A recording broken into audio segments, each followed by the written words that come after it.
क्या बिहार में होगा एनडीए का सुपड़ा साफ? क्या नीतीश कुमार की चली जाएगी कुर्सी?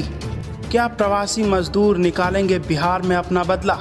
दरअसल दोस्तों क्या है पूरी खबर आपको ज़रूर बताएंगे। बिहार के विधानसभा चुनाव के ओपिनियन पोल से जुड़ी इस वक्त ही बेहद बड़ी खबर आई है। लेकिन उससे पहले अगर आपको भी लगता है कि इस बार बिहार के चुनाव में एनडीए की सरकार को बड़ा झटका लग सकता है तो आप अभी इस वीडियो को लाइक कीजिए और इस लाल बटन को दबा के इस चैनल को फ्री में सब्सक्राइब करके घंटी बजाइए। और करते हैं इस वक्त की बेहद बड़ी खबर की तरफ जो कि बिहार के विधानसभा चुनाव से आ रही है, जिसमें आपको बता दें कि हालांकि अभी तक चुनाव आयोग द्वारा बिहार के चुनाव की तारीखों का ऐलान नहीं हुआ है, लेकिन जिस प्रकार से भारतीय जनता पार्टी और तमाम नेताओं द्वारा यहां पर वर्चुअल रैली करके जनता को संबोधित करने की कोशिश बिहार और पूरे देश में की जा रही है, उससे कहीं ना कहीं ऐसा लगता है कि आगामी विधानसभा चुनाव जो कि बिहार में होना तय है उसके लिए यहां पर भारतीय जनता पार्टी अपनी जमीन बनाने में लगी हुई है। और बिहार में वर्चुअल रैली करने के बाद अब किसी भी वक्त बिहार में चुनाव आयोग चुनाव की तारीखों का ऐलान करने पर फैसला ले सकता है। हालांकि अभी तक बिहार में चुनाव की कोई तारीखों का ऐलान नहीं हुआ है, लेकिन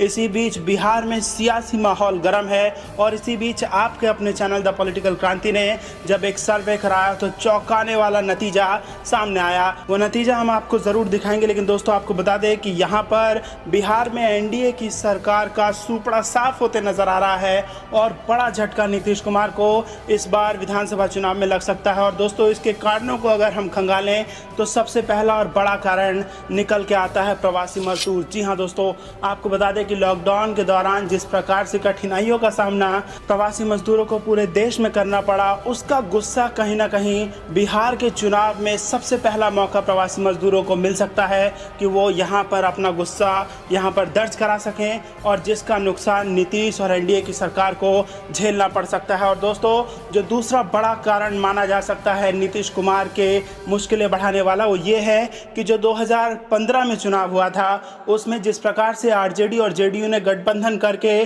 जनादेश हासिल किया था, उस जनादेश को भी बहुत ही कम समय में तोड़ दिया गया। और अब ये बेहद बड़ा कारण माना जा सकता है कि 2020 में फिर से जनता अपना जनादेश दे सकती है। दोस्तों इसी बीच आपके स्क्रीन पर उस सर्वे का नतीजा हमने रख दिया है, जिसमें नतीजे काफ़ी चौंकाने वाले हैं और ये भाजपा एनडीए और नीतीश सरकार को ज़बरदस्त झटका दे सकती है। जी हाँ दोस्तों, ये इस वक्त की बेहद बड़ी खबर आपके स्क्रीन पर जो ये सर्वे दिख रहा है, ये आपके ही अपने चैनल पॉलिटिकल क्रांति ने 3 दिन पहले किया था, जिसमें 6,500 लोगों ने अपना वोट दे करके ये जनादेश दिया है। जिसमें आपको बता दें कि जहां हमने पूछा कि बिहार में किसकी सरकार बनेगी, तो ये नतीजे सामने आए कि हर 100 में से महज 7 लोगों ने ऐसा कहा कि जेडीयू और भाजपा की गठबंधन की सरकार बनेगी, लेकिन 100 में से 87 लोग ऐसे थे जिन्होंने आरजेडी और कांग्रेस के गठबंधन की सरकार की तरफ इशारा किया। वहीं 2 लोग ऐसे भी पाए गए जिन्होंने कहा कि इसके अलावा भी कोई सरकार बन सकती है, लेकिन 3 लोगों का कहना था कि अभी चुनाव के नतीजों को लेकर उनको कुछ पता नहीं है। लेकिन दोस्तों आपको बता दें कि अभी तक जो 3 दिन पहले हमने सर्वे कराया उसमें 6,500 लोगों का जो मत है वो आपके सामने है। 87% लोग कह रहे हैं कि यहाँ पर आरजेडी और कांग्रेस की सरकार बनेगी। तो दोस्तों हार के कारण आप हमें कमेंट बॉक्स में ज़रूर बताइए कि आखिरकार क्यों भाजपा और जेडीयू का जो गठबंधन है, जो एनडीए की सरकार है बिहार में, उसको इस बार झटका लगेगा। आपके हिसाब से क्या कारण है वो आप हमें कमेंट बॉक्स में ज़रूर बताइए। लेकिन इस वक्त जो स्थिति है वो कहीं ना कहीं एनडीए के खिलाफ बनती जा रही है बिहार में, जिसका खामियाजा एनडीए को अगर बिहार में चुनाव हुए तो हाल ही के कुछ महीनों में देखने को मिल सकता है। रुक करते हैं अगली बड़ी खबर की तरफ। साक्षी महाराज का फिर सरकार पर हमला, कहा उन्नाव के साथ हो रहा सौतेला व्यवहार। जी हां दोस्तों, अपने बेबाक बयानों को लेकर अक्सर चर्चा में रहने वाले सांसद साक्षी महाराज ने फिर अप्रोक्ष रूप से अपनी ही सरकार पर हमला बोला है। उन्होंने कहा है कि उन्नाव के साथ सौतेला व्यवहार हो रहा है, उनके भेजे विकास कार्यों से जुड़े प्रस्तावों को गंभीरता से नहीं लिया जा रहा है। सांसद ने कहा है कि जिले के लोगों को उम्मीद थी कि साक्षी महाराज बड़ा नाम है, वह सांसद बनेंगे तो जिले का विकास होगा, लेकिन कहूँगा उन्नाव के साथ न्याय नहीं हो रहा है। सांसद साक्षी महाराज ने यह बात और आज थाना क्षेत्र में सई नदी पर बने बांस के पुल से गिरकर महिला की मौत के मामले में इलेक्ट्रॉनिक मीडिया द्वारा दिल्ली में ली गई प्रतिक्रिया के बाद कहा। साक्षी महाराज ने सरकार का बिना नाम लिए कहा कि विकास को लेकर 2 महानगरों के बीच बसे उन्नाव के साथ सौतेला व्यवहार किया जा रहा है और आज क्षेत्र में बांस के पुल के स्थान पर पुल बनवाने के लिए काफी पहले प्रस्ताव भेजा था, इसके बाद भी पुल नहीं बना। इलेक्ट्रॉनिक मीडिया को दिए गए साक्षात्कार का वीडियो भी सोशल मीडिया पर चल रहा है। सांसद आवाज से मिली जानकारी के अनुसार वह दिल्ली में है। रुख करते हैं अगली खबर की तरफ। अखिलेश का बीजेपी पर हमला, कहा अपने नेताओं को पढ़ाई नैतिक शिक्षा का पाठ। जी हां दोस्तों, उत्तर प्रदेश के मेरठ जिले में शुक्रवार को एनसीईआरटी की नकली पुस्तकें बरामद की गई थीं। इन पुस्तकों की कीमत लगभग 35 करोड़ रुपए बताई जा रही है। जिस व्यक्ति के गोदाम से यह पुस्तकें बरामद की गई वह सत्ताधारी भारतीय जनता पार्टी का नेता बताया जा रहा है। अब यह मामला सियासी रंग लेने लगा है। समाजवादी पार्टी के राष्ट्रीय अध्यक्ष और यूपी के पूर्व मुख्यमंत्री अखिलेश यादव ने अब इसे लेकर सरकार पर हमला बोला है। अखिलेश यादव ने ट्वीट कर तंज कसते हुए कहा है कि शिक्षा नीति में बदलाव करने वाली बीजेपी पहले अपने उन नेताओं को नैतिक शिक्षा के पाठ पढ़ाएं जो करोड़ों रुपए की नकली किताबों के गोरख धंधे में संलिप्त हैं। एसपी के राष्ट्रीय अध्यक्ष इतने पर ही नहीं रुके। अखिलेश यादव ने बीजेपी पर निशाना साधते हुए आगे लिखा कि नकली ईमानदारी का चोंगा ओढ़े लोगों का सच अब सामने आ गया है। गौरतलब है कि मेरठ जिले के प्रतापपुर इलाके में शुक्रवार को राष्ट्रीय शैक्षणिक अनुसंधान और प्रशिक्षण परिषद की करीब 35 करोड़ रुपए मूल्य की नकली पुस्तकें बरामद की गई थीं। स्पेशल टास्क फोर्स और प्रतापपुर पुलिस की संयुक्त टीम ने प्रतापपुर स्थित एक गोदाम पर छापा मारा था। गोदाम में नकली पुस्तकें होने की सूचना पर छापा मारने पहुंची टीम ने पुस्तकों के साथ ही आधा दर्जन प्रिंटिंग मशीनें भी अपने कब्जे में ले लिया था। मौके से 16 लोगों को गिरफ्तार किया गया था। बता दें कि छापेमारी करने पहुंची पुलिस टीम को देख पुस्तकों को आग लगाकर नष्ट करने की भी कोशिश की गई थी।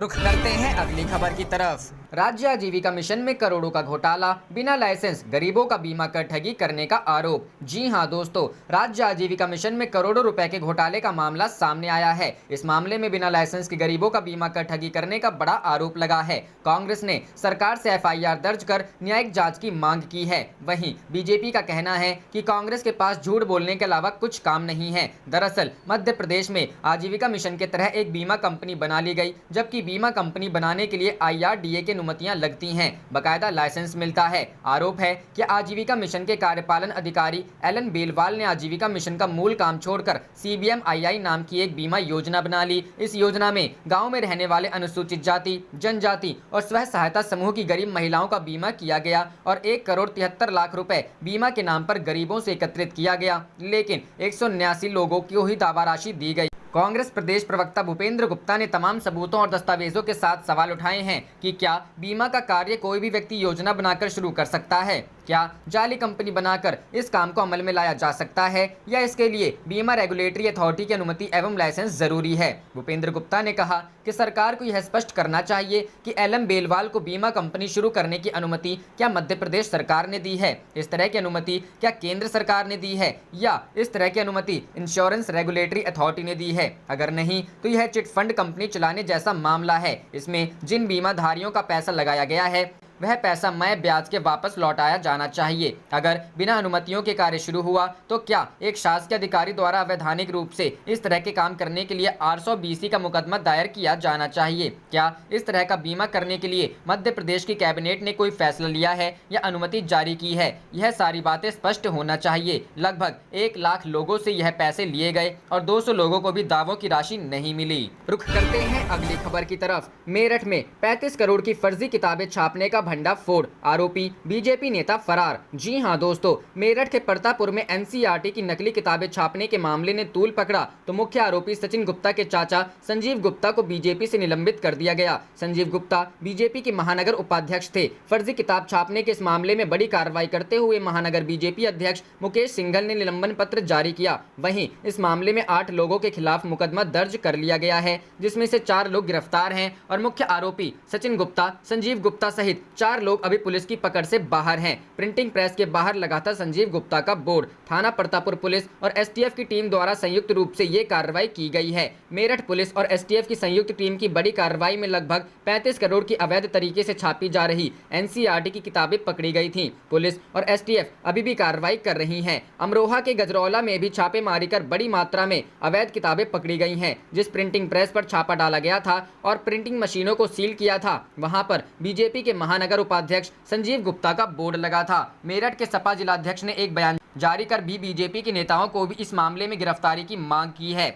पुलिस 1 दर्जन लोगों को हिरासत में लेकर पूछताछ कर रही है। मेरठ में एनसीईआरटी की नकली किताब छापने वाले गिरोह का एसटीएफ की टीम ने पर्दाफाश कर दिया है। मेरठ पुलिस और एसटीएफ के ज्वाइंट ऑपरेशन में करीब 35 करोड़ की एनसीईआरटी की अवैध किताबें और प्रिंटिंग मशीनरी बरामद हुई है। पुलिस ने फैक्ट्री और गोदाम को सील कर दिया है। साथ ही 1 दर्जन से ज्यादा लोग हिरासत में लिए गए हैं। पुलिस का कहना है कि हिरासत में लिए गए लोगों से पूछताछ करने के बाद अमरोहा के गजरौला में भी छापेमारी की गई है, जहां पर बड़ी मात्रा में अवैध किताबें बरामद हुई हैं। आरोप है कि छापे से पहले कई दस्तावेज जलाए भी गए हैं, जिनकी जांच की जा रही है। रुख करते हैं अगली खबर की तरफ। धारा 370 की बहाली पर एकजुट हुए कश्मीर के सभी दल, चिदंबरम ने किया सैल्यूट। जी हां दोस्तों, जम्मू कश्मीर से अनुच्छेद 370 हटाए जाने का मामला फिर तूल पकड़ता दिखाई दे रहा है। यहां की सभी बड़ी राजनीतिक पार्टियों ने अनुच्छेद 370 की बहाली के लिए साथ आने का ऐलान किया है। जम्मू कश्मीर के सियासी दलों ने शनिवार को इसका घोषणा पत्र जारी किया। दलों की ओर से जारी संयुक्त बयान में अनुच्छेद 370 और राज्य की पूर्व स्थिति बहाल करने की मांग की गई है। दलों की इस घोषणा का कांग्रेस नेता और पूर्व केंद्रीय मंत्री पी चिदंबरम ने स्वागत किया है। उन्होंने उन 6 दलों को सलाम किया है जो केंद्र सरकार के फैसले के खिलाफ एकजुट हुए हैं। चिदंबरम ने रविवार को एक ट्वीट में लिखा, अनुच्छेद 370 की बहाली के लिए एकजुट हुई मुख्यधारा की पार्टियों की एकता और जज्बे को सलाम। मेरी उनसे अपील है कि वे अपनी मांग के लिए डटकर खड़े हों, स्वयंभू राष्ट्रवादियों की आलोचनाओं को नजरअंदाज करें जो इतिहास पढ़ते नहीं हैं बल्कि इतिहास को दोबारा लिखने की कोशिश करते हैं। देश के संविधान में राज्यों के विशेष प्रावधानों के कई उदाहरण हैं। सरकार अगर विशेष प्रावधानों का विरोध करेगी तो नगा मुद्दे को कैसे निपटाया जा सकता है। बता दें, अनुच्छेद 370 की बहाली के लिए दलों ने जो घोषणा पत्र बनाया है उसमें नेशनल कॉन्फ्रेंस के फारूक अब्दुल्ला, पीडीपी की महबूबा मुफ्ती, जेकेपीसीसी के जीए मीर, माकपा के एमवाई तारिगामी, जेकेपीसी के सज्जाद गनी लोन, जेकेएएनसी के मुजफ्फर शाह के नाम शामिल हैं। इन दलों के संयुक्त बयान में कहा गया है कि केंद्र सरकार के फैसले के बाद से राजनीतिक दलों ने बड़ी मुश्किल से बुनियादी स्तर की बातचीत करने की कोशिश की है। इस बैठक में एक प्रस्ताव पास किया गया है। बयान में कहा गया है कि 5 अगस्त 2019 की घटना ने केंद्र सरकार और जम्मू कश्मीर के रिश्ते को पूरी तरह से बदल दिया है। संयुक्त बयान में कहा गया है कि यह जम्मू कश्मीर के शांति प्रिय लोगों के लिए परीक्षा की घड़ी है। अपनी मांग उठाने के लिए एकजुट हुए नेताओं ने कहा है कि हम सभी संविधान के तहत जम्मू कश्मीर का विशेष दर्जा बहाल करने के लिए सामूहिक रूप से लड़ने के लिए अपनी प्रतिबद्धता दोहराते हैं। रुख करते हैं अगली खबर की तरफ। राहुल गांधी ने छात्रों की आवाज को किया बुलंद, ट्वीट कर सरकार से की ये अपील। जी हां दोस्तों, कांग्रेस नेता और वायनाड से सांसद राहुल गांधी ने रविवार को छात्रों की आवाज को बुलंद किया है। राहुल गांधी का कहना है कि नीट जेईई परीक्षा के बारे में सरकार को छात्रों की बात सुननी चाहिए। कांग्रेस नेता राहुल गांधी ने अपने ट्विटर अकाउंट से ट्वीट किया है। राहुल गांधी ने लिखा, आज हमारे लाखों छात्र सरकार से कुछ कह रहे हैं। नीट जेईई परीक्षा के बारे में उनकी बात सुनी जानी चाहिए और केंद्र सरकार को एक सार्थक हल निकालना चाहिए। मीडिया रिपोर्ट के अनुसार नीट जेईई समेत तमाम एंट्रेंस सितंबर में रखने के खिलाफ देश भर के स्टूडेंट्स आज सत्याग्रह कर अपना विरोध जाहिर कर रहे हैं। सोशल मीडिया पर भी स्टूडेंट्स और उनके पेरेंट्स अपनी आवाज उठा रहे हैं। बीते शुक्रवार को देश भर से स्टूडेंट ने सोशल मीडिया के जरिए सरकार से सभी एंट्रेंस और फाइनल ईयर के एग्जाम को पोस्टपोन करने की मांग की थी। स्टूडेंट्स का कहना है कि वर्तमान समय में भारत कोरोना वायरस से जूझ रहा है। देश में हर दिन 70,000 के करीब केस आ रहे हैं। एग्जाम सेंटर्स भी घरों से अभी दूर हैं और सेंटर में लाखों स्टूडेंट्स का एग्जाम देना बहुत खतरनाक है। इस समय देश भर में कई जगह बाढ़ की स्थिति है, जिस वजह से लोग परेशानी में हैं। जानकारी के लिए आपको बता दें, नीट 13 सितंबर को है और जेईई 1 सितंबर से शुरू हो रहा है। दोनों के लिए 25 लाख के करीब स्टूडेंट्स ने रजिस्टर किया है। रुख करते हैं अगली खबर की तरफ। जेईई नीट परीक्षा का विरोध जारी, प्रियंका गांधी बोली, फैसले पर सोचे सरकार। जी हां दोस्तों, नीट और जेईई परीक्षा को लेकर देश में सियासत गरमाई हुई है। विपक्षी दल सरकार से सवाल पूछ रहे हैं। कई दलों के नेता सरकार से परीक्षा रोकने की मांग कर रहे हैं। सुप्रीम कोर्ट ने नीट और जेईई परीक्षा कराने के खिलाफ दायर याचिका को खारिज कर परीक्षा कराने के लिए हरी झंडी दे दी थी, जबकि छात्र कोरोना संकट के कारण परीक्षा को स्थगित करने की मांग कर रहे हैं। इनके सुर में अपनी आवाज मिलाते हुए दलों ने सरकार से फैसले पर फिर से विचार करने का आग्रह किया है। कांग्रेस महासचिव प्रियंका गांधी ने रविवार को एक ट्वीट कर इस पर सोचने के लिए कहा। प्रियंका गांधी ने ट्वीट में लिखा, कोरोना को लेकर देश में परिस्थितियां अभी सामान्य नहीं हुई हैं। ऐसे में अगर नीट और जेईई परीक्षा देने वाले छात्र छात्राओं व उनके अभिभावकों ने कुछ चिंताएं जाहिर की हैं, तो भारत सरकार व टेस्ट कराने वाली संस्थाओं को उस पर सही से सोच विचार करना चाहिए। प्रियंका गांधी ने सोशल मीडिया पर इसे सत्याग्रह अभियान का नाम दिया है। कोरोना को लेकर देश में परिस्थितियां अभी सामान्य नहीं हुई हैं। ऐसे में अगर नीट और जेईई परीक्षा देने वाले छात्र छात्राओं व उनके अभिभावकों ने कुछ चिंताएं जाहिर की हैं, तो भारत सरकार व टेस्ट कराने वाली संस्थाओं को उस पर सही से सोच विचार करना चाहिए।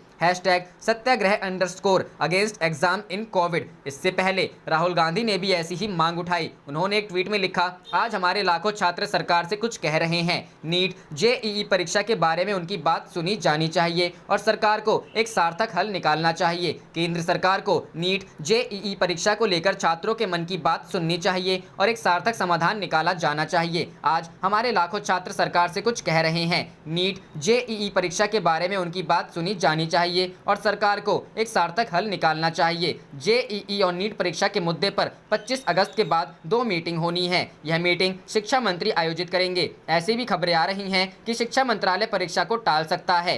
कोरोना वायरस के संक्रमण को देखते हुए ऐसा फैसला लिया जा सकता है। हालांकि नेशनल टेस्टिंग एजेंसी ने परीक्षा के लिए परीक्षा केंद्रों की लिस्ट और जरूरी गाइडलाइन जारी कर दी हैं।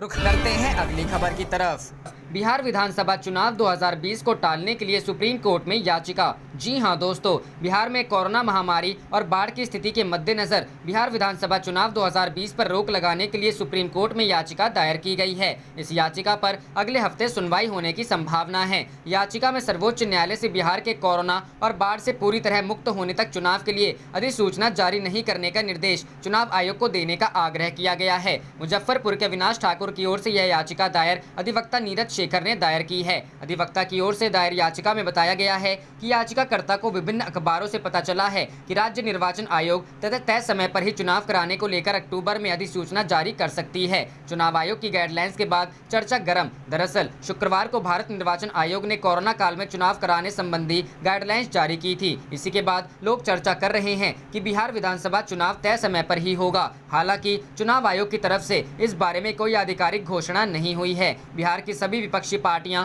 कोरोना और बाढ़ से त्रस्त राज्य में चुनाव टालने की मांग कर रही हैं। इन दलों को एनडीए में शामिल एलजेपी का साथ भी मिल रहा है। आरजेडी की मतदाताओं के लिए बीमा की मांग। वहीं चुनाव आयोग की गाइडलाइंस पर प्रतिक्रिया देते हुए राष्ट्रीय जनता दल ने चुनाव के दौरान कोरोना की चपेट में आने पर मतदाताओं के लिए बीमा कवरेज की मांग की है। कोरोना महामारी के वक्त चुनाव कराने का विरोध कर रही आरजेडी ने यह भी कहा कि चुनाव आयोग की गाइडलाइंस में कई स्पष्टीकरण की जरूरत है। आरजेडी सांसद मनोज झा ने कहा कि मतदाताओं को बीमा कवर दिया जाना चाहिए क्योंकि चुनाव में मतदाता ही मुख्य हैं। इसके साथ ही उन्होंने कहा कि अगर चुनाव आयोग गाइडलाइंस पर स्पष्टीकरण नहीं देता है तो ऐसी संभावना है कि 30 से 32% कम वोटिंग होगी।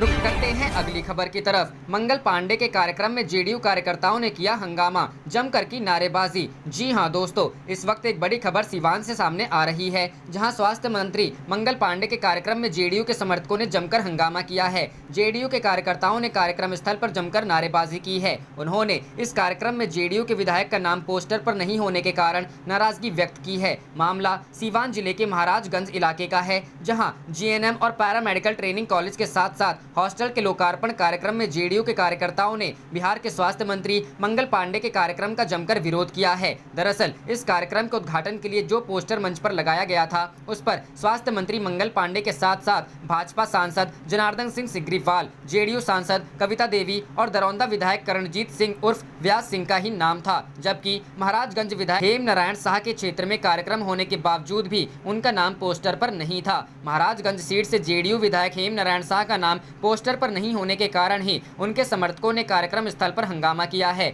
जेडीयू के कार्यकर्ता उस पोस्टर को मंच से हटाने की मांग कर रहे थे। विरोध के दौरान सोशल डिस्टेंसिंग की भी जमकर धज्जियां उड़ाई गई। कार्यक्रम स्थल पर कई कार्यकर्ता बिना मास्क पहने ही पहुंचे थे।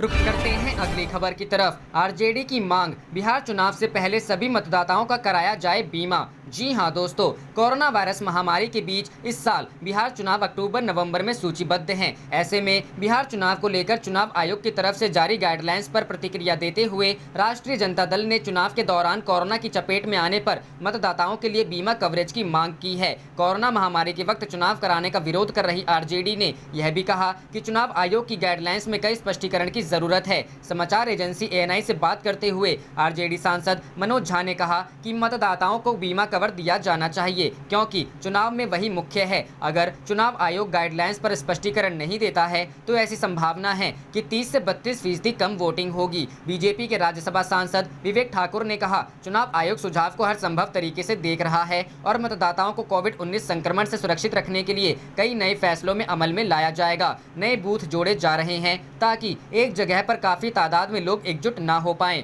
कोरोना महामारी के बीच चुनाव आयोग ने राज्यों के चुनाव और उपचुनाव कराने के लिए गाइडलाइंस जारी की है। इसमें उम्मीदवारों को नामांकन फॉर्म, हलफनामा और सिक्योरिटी मनी को ऑनलाइन ही जमा करने के निर्देश दिए गए हैं। इसके साथ ही डोर टू डोर कैंपेन के लिए सिर्फ 5 लोगों की इजाजत दी गई है। चुनाव को लेकर गाइडलाइंस ऐसे वक्त पर जारी की गई है जब इस साल के आखिर में चुनाव होने हैं। गाइडलाइंस में कहा गया है कि सभी मतदाताओं को साइन करने और ईवीएम के बटन दबाने के लिए ग्लव्स दिए जाएंगे। इसके आगे कहा गया है कि एक बूथ पर 1500 की जगह 1000 मतदाता ही वोट डाल पाएंगे।